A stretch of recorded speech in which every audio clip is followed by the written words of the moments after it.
Welcome back to Movies TV Mad. You can follow me on Twitter at Movies TV Mad and on Instagram, Movies TV Mad X. I am Mick, your host with the most. Just ask your girlfriends and your wives. I'm not bragging. They really do like me, lads. It's not my fault. You're not taking care of business.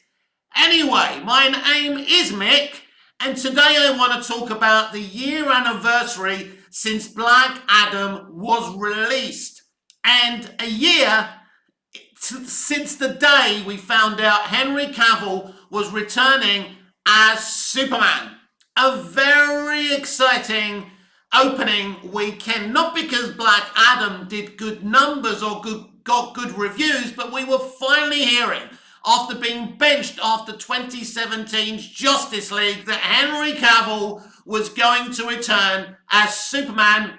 We saw a beautifully shot and pictured post-credit scene by that director. Henry looked great in his Superman costume, and the darker rendition of John Williams' Superman theme was outstanding, no matter what some Snyderverse fans think. It was great. It was a moment to celebrate. And today I want to look at it and ask, if Black Adam was a huge hit, would Henry Cavill still be playing Superman? Of course he would be. The only reason that James Gunn is there now, instead of Ampe and DeLuca, that's why James Gunn is the co-CEO of DC Studios. It's why Peter Safran is there with him. If not for Black Adam flopping at the global box office, then Henry Cavill would still be Superman, and The Rock's Black Adam would be an active character in the continuation of the DCEU and not a reboot, which is exactly what we're going to get. Now, there's no point in talking about James Gunn's plans because these buttheads, these actors, this industry are at loggerheads. They're still on strike. You can't make movies or television without actors at the end of the day. So it doesn't matter about James Gunn's plans right now because he can't do anything. He can't do anything until they get back to work. Although SAG-AFTRA, the union, the actors union, are allowing some people to go back to work and promote their shit. So we could have a situation like that for Superman Legacy. Unlikely, because Warner Brothers is behind Superman Legacy, one of the studios SAG-AFTRA has a big issue with.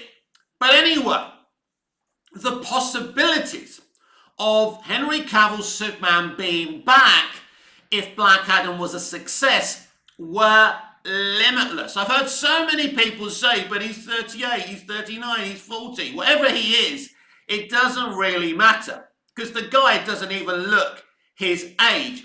He's built like a shit brick house. He's a brilliant Superman, and anyone who can have the love of Superman fans, despite a lot of Superman fans not liking Man of Steel or BVS or the Snyder Cut, or don't like what Zack Snyder did with Superman, but for the actor to still be beloved when you've got a version of Superman that's so beloved like Christopher Reeve, says a lot about Henry Cavill and the wholesome dude and talented dude that he actually is. Losing Henry Cavill as Superman since James Gunn came in as co-CEO of DC Studios still sticks in my gut. But I'm trying to get over it. I am trying to move on and talk to you guys about Superman Legacy and the future that James Gunn has promised. Because I'm a DC fan and I want it to be good. And even though I'm absolutely as triggered and as angry as you are that Henry Cavill is no longer Superman, I have to move forward. But for today, as it's the anniversary of the release of Black Adam, we need to talk about it. The Rock promised a lot in the Black Adam DCEU universe because I think it was going to be a situation that Henry was only going to be Superman within that universe, within that separate franchise. It's clear that Henry had a terrible relationship with Warner Brothers Pictures. But in terms of The Rock and his representatives, because they did represent Henry. I'm not too sure if they still do. I heard a rumour that he fired them after Black Adam flopped and he wasn't coming back as Superman, but who knows what's going on there. And it doesn't really matter in terms of us, the fans. I think we would have had a Black Adam kind of versus the Justice League movie. What was the plan of Adby and DeLuca if Black Adam would have been successful? As I say, I think we would have had maybe Black Adam eventually joining the Justice League. The continuation of the Snyderverse, not necessarily with Zack Snyder involved, but the actors he cast in their iconic roles. That would have continued. Now, who knows if Ray Fisher would have wanted to continue to play Cyborg. So we now know, factually basically, that none of the actors that Zack Snyder cast in their Justice League roles will continue. Some people are very, very happy about that, even some Snyder fans, because they think it's a better chance of restoring the Snyderverse. And make no mistake, if Black Adam was a success, then Henry Cavill would still be Superman and the DCEU wouldn't be not looking forward to, but approaching its final movie ever, Aquaman and the Lost Kingdom. Nobody's saying that the DCEU was the perfect storm, that the people behind the DCEU, including Zack Snyder, Christopher Nolan and the rest of them, didn't make mistakes, that they didn't try hard enough to get on with each other. I've spoken about that many times. But in terms of Henry Cavill as Superman, Ray Fisher as Cyborg, Ben Affleck as Batman, Bruce Wayne, Gal Gadot as Wonder Woman, you know, these were very, very good pieces of casting. They were iconic. When Zack Snyder was involved, it truly worked. To my surprise, the director of Black Adam did direct a brilliant post-credit scene with Henry Cavill's Superman. He did look really, really good, and I loved it. And I couldn't stop picking my phone up and re-watching this scene again and again and again. What was even more amazing to me, Black Adam was actually a goddamn good movie. Not great, not Godfather, not Superman the movie or a movie that you really, really like in the DC pantheon of movies and TV shows, but it worked. And I think there was some legitimacy and excitement to see more of The Rock's Black Adam. There's this accusation that The Rock only plays The Rock when he's performing a role. Well, Arnold Schwarzenegger only plays Arnold Schwarzenegger, right? There's many actors who do this, right? Who are only in their roles because they go to the gym and they have a personality. The Rock worked very hard for this film. It was a passion project. To be told that you've got a big future, for him to be told to tell the audience within the marketing that he has a big future as Black Adam, and Henry Cavill could potentially have a big future as Superman, and for it to not happen is disgusting. They had Henry Cavill go on an interview, right? And talk about the future and say, I can't say much because of my partners. I've got to respect my partners. His partners were The Rock's production company, the people that were representing him. Some people said this was a bad idea, but most of us, the fans, were very excited. The only people saying it was a bad idea, of course, were pundits who have got Disney up their backside and the MCU at the end of their lips after each opinion and each sentence. So, you know, I don't know if this was going to work, if continuing with The Rock and making him a big deal in DC as Black Adam was going to work. But as fans, I think we talk too much about the business and not enough about the entertainment. You've seen me look back at a few movies like JFK recently and, you know, Robin Hood, Prince of Thieves and Field of Dreams, films that are in my heart and soul that I believe in, that take me somewhere else, not only educate me, but have entertained me. Movies don't do that anymore. I barely watch new movies. I'm only really interested now in watching new DC movies because I'm a DC fan. I'm a fully big film fan. If you saw my library, I've got a variety of films, not just DC movies. But I'm not interested in brand new TV shows or brand new Disney movies or brand new movies that they're making because their mentality is disjointed. These people are obsessed with their ideology and think that they should be leaving the entertainment element at the front door. And I fundamentally disagree with this. Black Adam is more the mentality of old Hollywood than new Hollywood. Because I think anyone who saw this film had a bloody good time with it. It was funny, it was exciting, it was exhilarating, it was emotional, and we had a lot of good performances in the movie. Pierce Brosnan as Dr. Fate was outstanding. Aldis Hodge as Hawkman was outstanding. There's no question about it. It's a really good, solid comic book movie. And if you don't agree with me, challenge me in the comments down below and we can have a little conversation about it. But at the end of the day, this film, within its post-credits scene, promised a brand new, exciting future. And I still believe that Adby and DeLuca being in charge of DC Studios, or if there was going to be a DC Studios, if they continued with it, I think that there still would have been, was the right move. If you look at the history of Adby and DeLuca in the industry, they have the experience and the love, especially DeLuca. He really does love DC. He really does also love Marvel as well, right? I think he produced Blade, the first Blade, which is an outstanding film, if you ask me. And this all fell by the wayside because David Zaslav is a very reactive gentleman. And when you're reactive in life, you lose out. You lose out on something special. Let me give you an analogy and a scenario, right? I wake up one morning, my girlfriend pisses me off, so I dump her.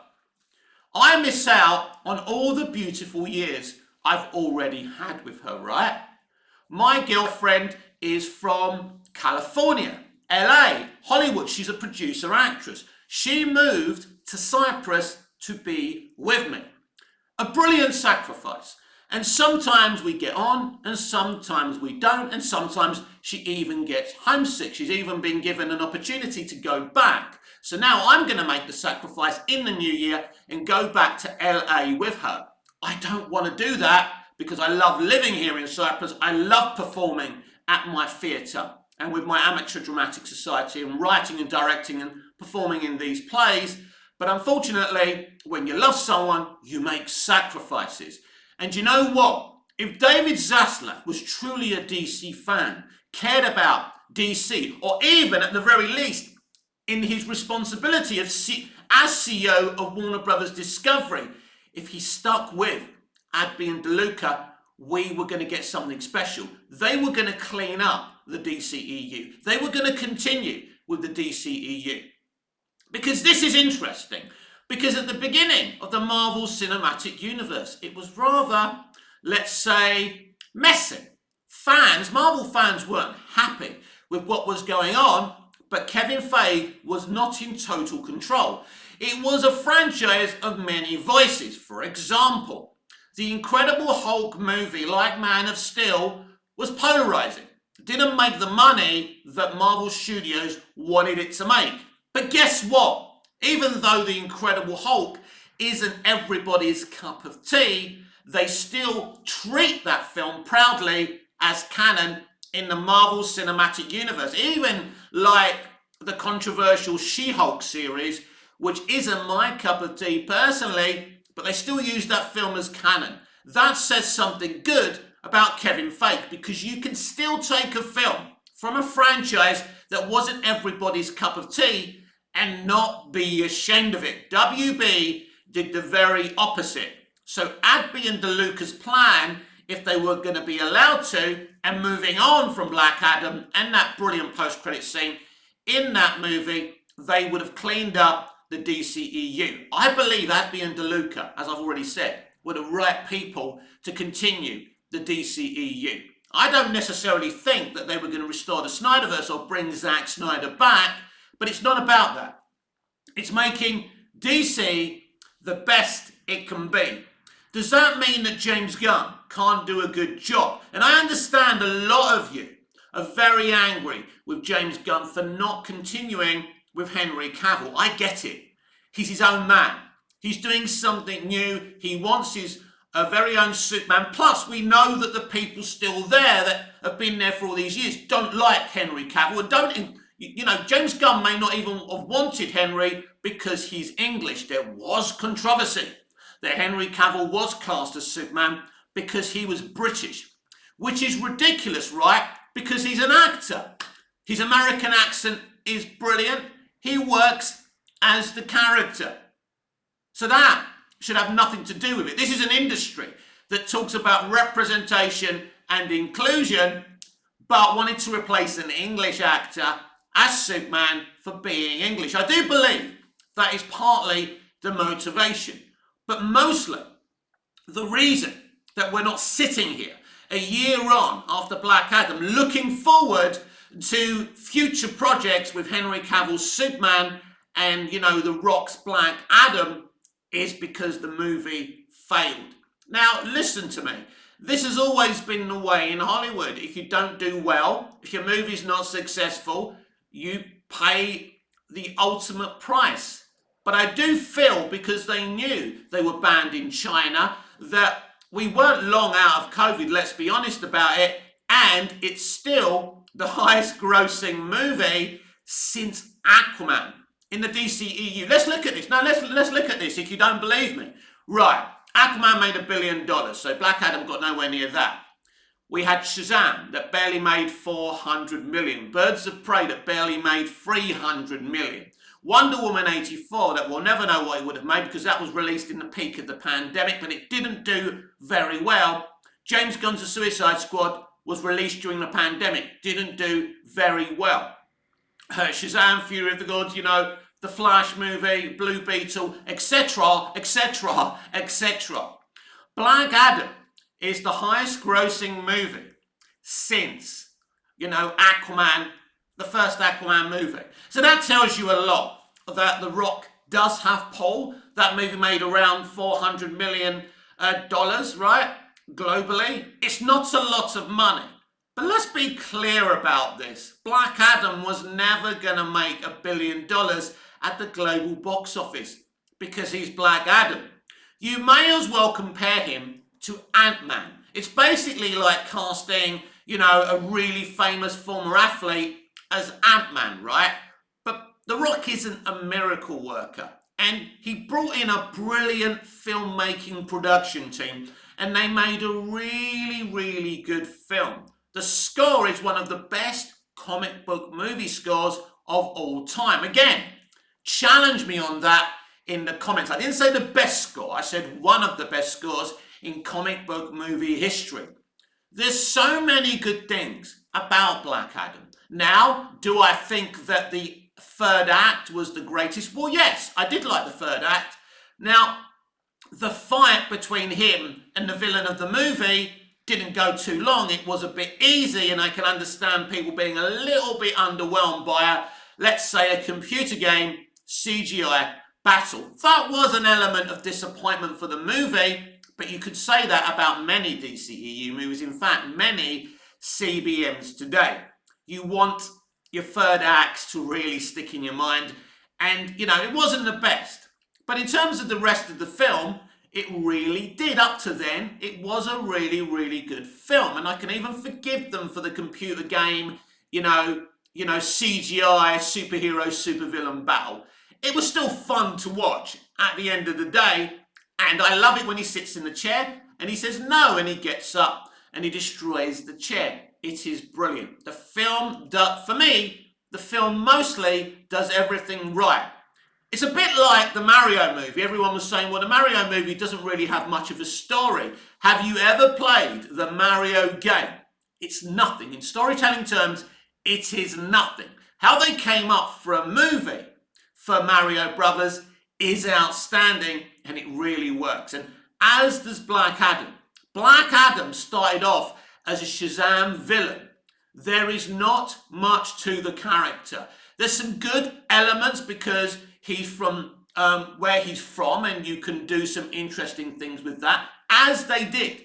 So I think they did a very, very good job with Black Adam. And the Henry Cavill Superman post-credit scene promised a lot. We lost out. We lost out on The Rock as Black Adam. We lost out we lost out with Henry Cavill's Superman. But more important than that, we lost out on Adby and DeLuca as, DC Studios co-CEOs.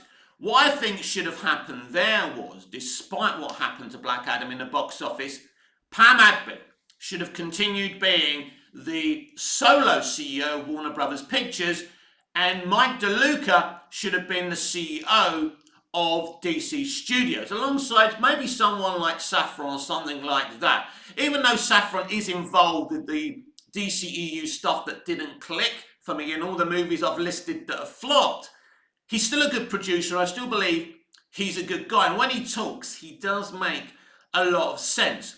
That's how I would have proceeded if I was Zaslav. Now, a lot of things confuse that issue. I mean, look, even prior to Gunn becoming co-CEO of DC Studios, after the Suicide Squad, he was writing Superman Legacy. He was making that movie. He was always going to write that movie, whether he became co-CEO of DC Studios or not. That's a factual statement. That's what the studio have already told us. And then Zaslav saw his script and said, I don't understand why you can't be running DC. So he decided that narratively, James Gunn should be the showrunner of the brand new formed DC Universe and the co-CEO of DC Studios. So, as I say, the point of the tasting is in the eating. So we don't know if what James is going to do is going to be any good. But by replacing Henry Cavill, a hugely popular figure, as Superman, he's put himself in a lot of trouble. He can barely go onto Twitter anymore, which isn't good for him or the studio, because it's all well and good being on Instagram or Threads, but even as shit as was Twitter, now X, is because Musk is just creating an absolute mess on there. Yesterday I couldn't even see my notifications. Twitter was Twitter, now X is still the place to be to get your message across, to get yourself seen. It is for me, and it is for Hollywood as well. And so he's attacked. It's really bad on there because I have got a blue tick because I pay for it every month. Anyone can get a blue tick. Now, even though I'm happy about having a blue tick because of vanity reasons and because I can be seen more on the platform, at the end of the day, I don't particularly agree with that system. You can have about 10 followers. You can be a bot on a troll and still pay $8 to $10 a month and have a blue tick. It doesn't work. I do prefer the old system. What Musk is doing with Twitter is carnage. He's going to create another premium over the premium he's got. There's even rumors he's going to make everyone pay $1 a year just to post on there. So Twitter is a mess, and I do hope that Threads can be successful so we can all move on to there. But it's not great that James Gunn can't really go on Twitter. I barely see him on Twitter anymore. And that's very sad. I don't agree with him being bullied off a social media platform. There's got to be constructive conversations with creatives instead of attacking them, instead of keep on posting historical posts that he's posted on social media. I don't think that's the right direction to go in. I do like his comic book movies. Whether he can be successful or not, I don't know. I still have I'm still very skeptical about him being the co-CEO of DC Studios. Very skeptical about him, directing and writing a Superman movie, but it doesn't mean he can't pull it off.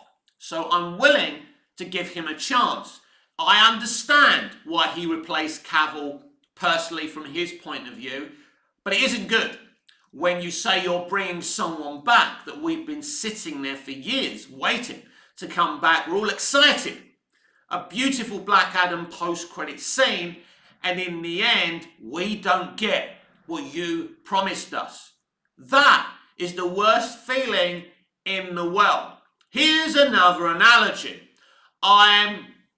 Let's say I'm having sex, right? And I'm about to explode and have that beautiful moment that we all do while we're having sex, when everything comes to the boil, and all of a sudden, someone comes and ties it in a knot and says, oh no, you don't. That's exactly the feeling we all got when we were told, The Rock is no longer Black Adam. We won't get a Black Adam sequel. We won't get Black Adam versus the Justice League, Black Adam versus Superman. Oh, by the way, you know we were celebrating how Henry Cavill's back as Superman. Well, guess what? We're tying it in a knot. He's now not back as Superman. And this was the issue. So I totally understand your frustration. If you're frustrated about this, and it is bad, he's no longer Superman, unless Gunn is up to something else here, where we have different versions of Superman in this movie. I don't know what kind of a movie he's planning. He's teased, it's interesting, we're going to have some cameos from other DC Universe characters. So once these buttheads get back from their strikes, we'll be able to see more of the plan. He's promised us casting news as soon as the SAG-AFTRA industrial action is over. And that's one thing I'm at least intrigued about. No, I'm excited about it because I'm a Superman fan. I am a DC fan. I'm a fan of good entertainment. And I want DC Universe to work. Despite my love affair with the Snyderverse, my love affair with Henry Cavill's Superman, I don't sit there wanting Gunn stuff to fail.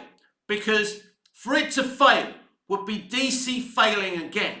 Would be Marvel fans mocking us again in the whole embarrassment. I think under Gunn, we have a better future than the MCU and Marvel Studios and Disney have under Feige. I still think he'll quit as Marvel Studios president by the end of this calendar year. We'll wait and see on that if I'm right or wrong.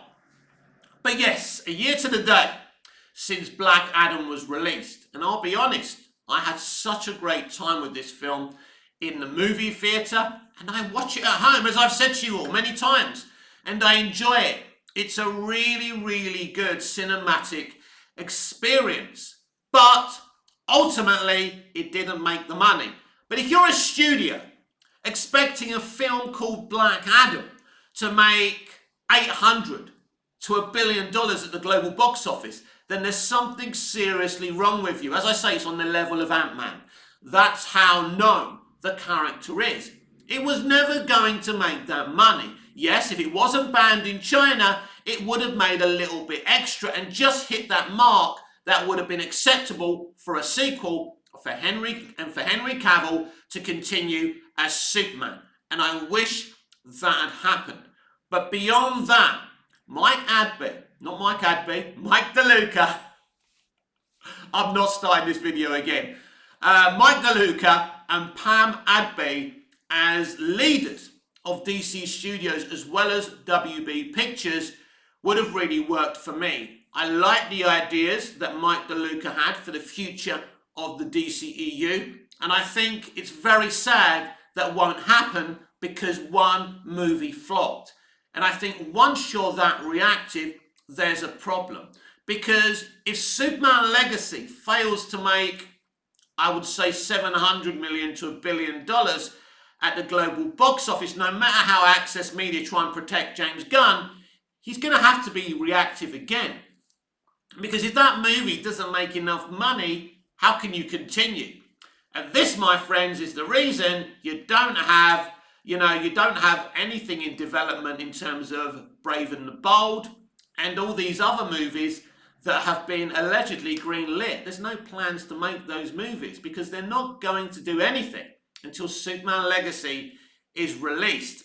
Now, this is a sensible decision because the dumb decision they made after Man of Steel, they went right into production with BVS. And as soon as BVS was released, it was a very polarizing movie, but they were already making Justice League, so they couldn't put the brakes on. At least with this, if Superman Legacy stinks, then they can move on to somebody else. But how long can you keep on digging this situation out? Matthew Vaughn said a very interesting thing. Despite being in talks for DC Studios to do something, he said superheroes should be given a break for a few years. No, Matthew, all you have to do is reduce the amount of CBM content you put out there and make the content good. It's as simple as that.